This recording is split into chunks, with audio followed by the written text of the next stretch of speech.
Olá, amigos. Bom dia. Tudo bem? Tudo possivelmente bem. Desgraças de uns, alegrias de outros, ou outras tantas formas de dizer o que esse adágio, tão antigo quanto importante, pretende insinuar para as pessoas que notam que, às vezes, quando temos uma enchente, o pessoal que vende água tem faturamentos extraordinários que não conseguem ter durante um ano inteiro. Em 15 dias, faturam o que venderiam em 365 dias. Então, a enchente foi boa para os vendedores de água, talvez para vendedores de gás. Assim é. A vida é assim. Não fui eu que inventei a história de as pessoas que não têm escrúpulos, elas ficarem na beira da estrada esperando que um caminhão tombe cheio de frangos para assaltar o caminhão, nas barbas da polícia, que às vezes se sente incapaz de enfrentar a turba, que não está interessado na tristeza do tombamento do automóvel ou do caminhão, na morte do motorista ou no fato de que o motorista está preso nas ferragens. Não, o pessoal vai direto para assaltar e fazer o saque do caminhão de frangos.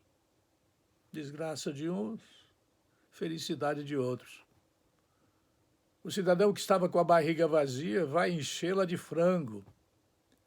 E, graças ao tombamento do caminhão, o cara acha que saquear um caminhão é bom. Também isso não fui eu que ensinou. Minha vida inteira eu passei tentando fazer ver, nas coisas que falo, que digo, que penso, que escrevo, que não deve ser feito o saque do caminhão. Mas quem sou eu se a novela ela insinua que isso é o que todo mundo faz, então eu também vou fazer? Mais ou menos assim, tá?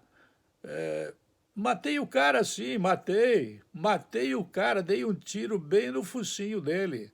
Mas o Hitler também matou milhões de pessoas, milhões de judeus. Quero nem saber, matei. Esse raciocínio tão óbvio quanto sem vergonha é aquela coisa que faz a gente chegar no aspecto que mostra que, com o dólar subindo às alturas, nós ficamos pensando em quantas pessoas são beneficiárias desse dólar que foi lá para cima.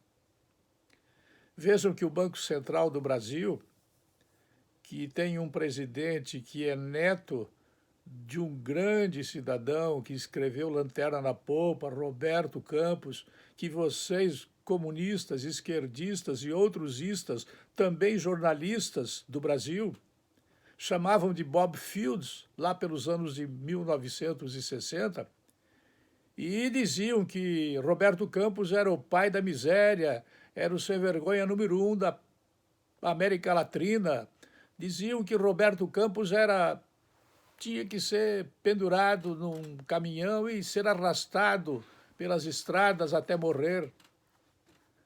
As esquerdas brasileiras, na época já havia os professores comunistas que ensarilhavam seus pensamentos nefastos dentro das faculdades, inclusive em Rio do Sul já havia professor comunista dentro da Faculdade de Administração de Empresas, curso que eu fiz. Era um advogado, era o professor Danilo Schmidt. Desgraça de um, felicidade de outros. O Banco Central, então, dirigido por esse senhor Campos, né? O neto do Roberto Campos, o Bob Fields, ele vai repassar para o Tesouro Brasileiro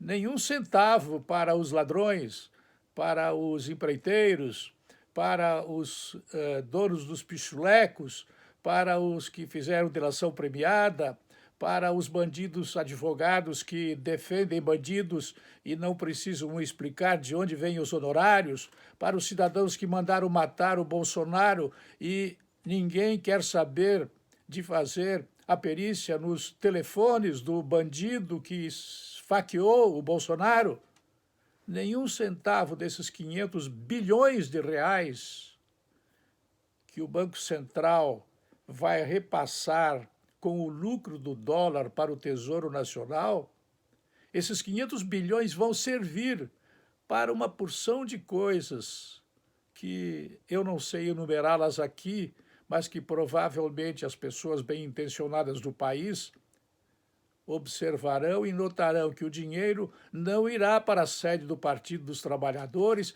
não irá para colocar num banco na Suíça, não irá. Não irá para o Instituto Lula, não. Os 500 bilhões vão entrar na contabilidade do Tesouro Nacional e o Tesouro Nacional, pelos mecanismos autorizados pela Lei de Orçamentos, pela Lei de Meios, do Congresso Nacional, este Congresso aí que vocês elegeram, eu não elegi, mas nós como nação elegemos este Congresso aí, tá? 500 bilhões de reais estão sendo, se não foram ontem, vão ser hoje, né, transferidos para o Tesouro Nacional por conta do lucro da desvalorização do real e a valorização do dólar. 500 bilhões. Quando eu faço essa ironia dizendo que não vai para o PT, eu estou dizendo também que tem alguns descaminhos dentro do MDB, dentro do Democratas, dentro do antigo PFL, dentro do PSOL, dentro do PCdoB.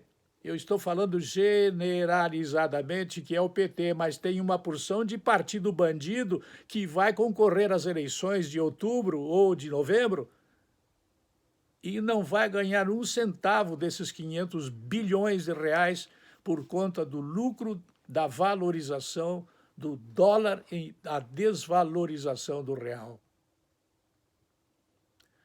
Eu não tenho muita facilidade em falar rindo. Eu não tenho muita facilidade em fazer ironia.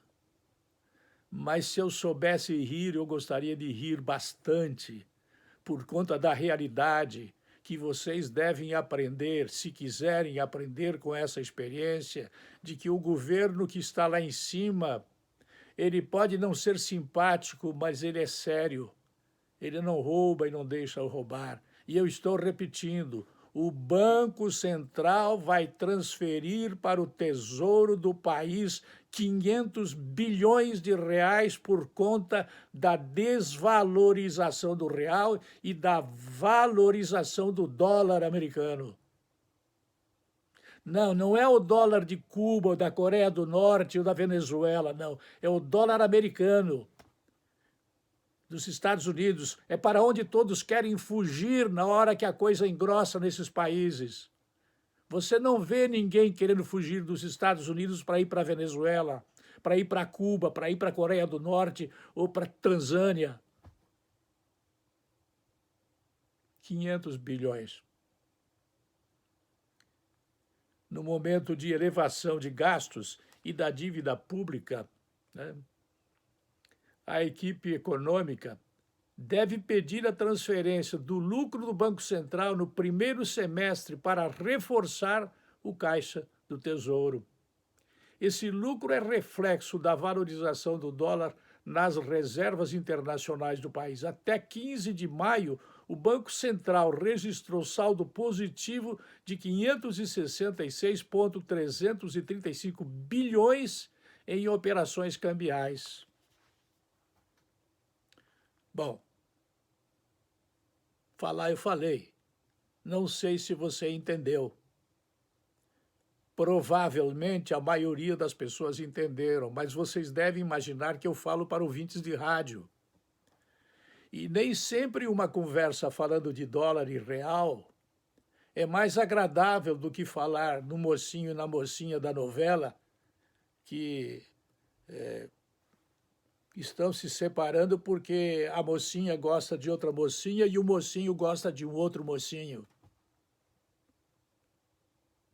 É mais antipático falar destes detalhes de 500 bilhões de dólares de lucro por conta da desvalorização do real e da valorização do dólar. É importante que vocês saibam, para repetir e passar adiante, que esse dinheiro não vai para o Instituto Lula, não vai para os pichulecos dos empreiteiros, não vai para dar aumento para professores de universidade que formam a cabeça do seu filho e da sua filha, tornando-os comunistas quando saem da faculdade, com ódio aos patrões e ao capital. Esses 500 bilhões, eles provavelmente vão suprir déficits do orçamento que nem precisaria explicar por quê. Mas na hora que a coisa engrossou em cima de coronavírus, imediatamente a primeira coisa que o governo fez foi suprir a camada de pessoas mais pobres com recursos por conta do desemprego. Esse dinheiro não nasceu em árvores. Esse dinheiro não foi pescado ali no Ribeirão Baitaca. Esse dinheiro saiu de algum lugar. É claro que agora vai precisar ser reposto. Então, amigos, faço o mesmo pedido que tenho feito nos últimos tempos. Tenha juízo ao votar nas eleições de outubro. Elas vão sinalizar para 2022 em quem você vai querer votar. Se você vai ficar do lado do mocinho ou do bandido.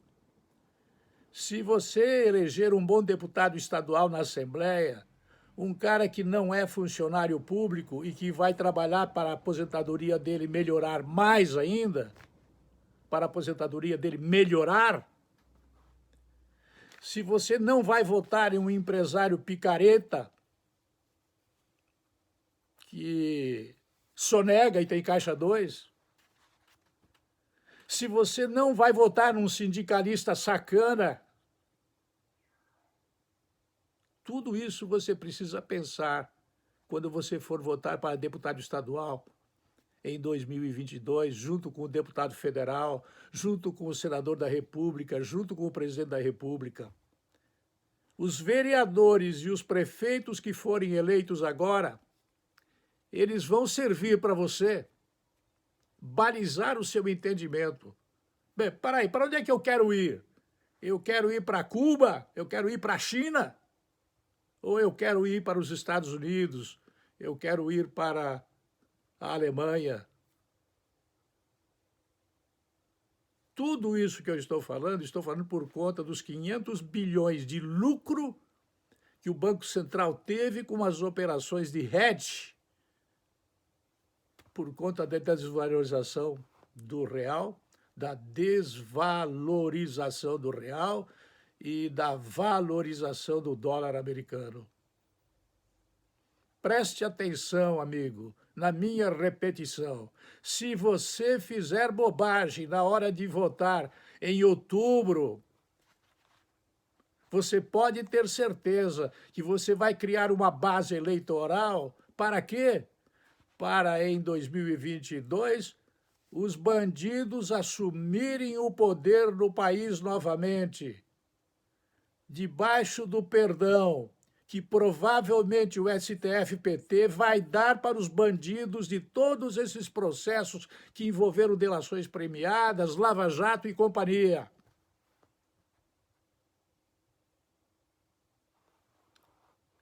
Peço desculpas se você acha esse papo um saco. Peço desculpas se você acha que essa repetição já não é mais didática. Mas eu estou preocupado com o futuro do Brasil. E você deveria, antes de mim, também estar. Porque se você for esperar o que os estudantes das universidades brasileiras, estatais e públicas, estão pensando, por conta do que estão ensinando os professores comunistas das universidades estatais e públicas, estão assim, ó.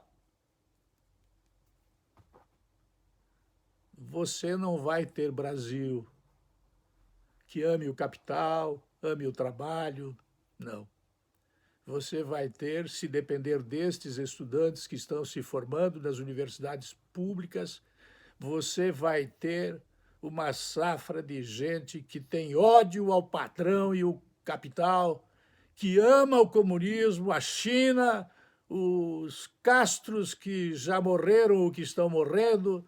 Você vai ter uma safra de estudantes que não pega em livro nenhum e que pensa que o celular resolve tudo.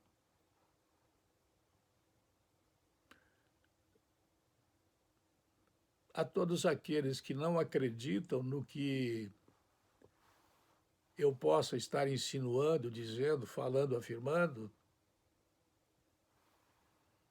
eu preciso reforçar a ideia de que não adianta apontar quando as dificuldades chegam no outro. Não, a culpa foi da minha mãe, do meu pai, do meu tio, do meu avô. Não, a culpa foi do prefeito, foi do vereador, foi do deputado, do senador. Não, não tenho nada com isso. A culpa é deles. Pois eu lhes digo, antes de dizer que a culpa é deles, a culpa é nossa, viu? É nossa. Nós, da imprensa, em primeiro lugar.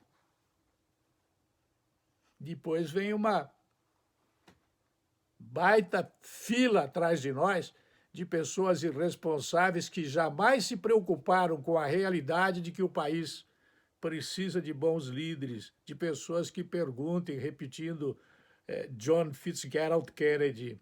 Não é hora de perguntar o que o Brasil pode fazer por mim, não. É hora de perguntar o que eu posso fazer pelo Brasil. Se nós não pensarmos assim, se prepare. Ou guerra civil, ou divisão do país, ou a turma da ladroagem vai tomar o poder novamente e vai fazer tudo ficar como estava antes da Lava Jato. Não vou falar do Sérgio Moro, porque o que ele fez de bom, ele fez e está acabado. Se ele fez bobagem na hora de sair, é problema dele e isso não está bem explicado ainda. Mas o que foi feito antes da Lava Jato tem que continuar para que nós tenhamos um futuro. Um futuro que está certamente revestido de esperanças. Esperanças muito intensas, muito grandes. Esperança. Esperança é a palavra que me faz terminar este comentário. Até amanhã.